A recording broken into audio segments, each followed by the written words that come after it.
நாங்க என்ன பொய் சொல்லிட்டே தினம் நினைக்கிறீங்களா? தாத்தா காமராஜர் இருந்திருக்கு அதிகமா அழுதது அண்ணாதுரைம்பாங்க. நாங்க என்ன பொய் சொல்லிட்டே தினம் நினைக்கிறீங்களா?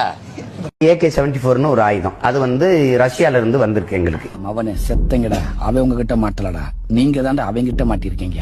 அரிசி போலதான் தோட்டா இருக்கும், ஆனாலும் ஒரு நெஞ்சில பட்டுச்சுன்னா முதுகுக்கு பின்னாடி எதுவும் இருக்காது. நாங்க என்ன பொய் சொல்லிட்டே தினம் நினைக்கிறீங்களா? கேடில் விழிச்செல்வம் கல்வி ஒருவருக்கு மாடல்ல மற்றையவை. கல்விதான் மாடுனனுக்கு சிறந்த செல்வம், ஆனால் மாடும் நம் செல்வம். யாரு?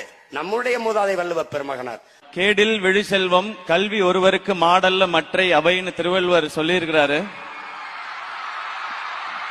நீ உலகத்தில் எதெல்லாம் பெரிய செல்வம்னு நினைக்கிறோமோ அதெல்லாம் விட மிகப்பெரிய செல்வம் கல்வி அப்படின்றது. நாங்க என்ன பொய் சொல்லிட்டே தினம் நினைக்கிறீங்களா?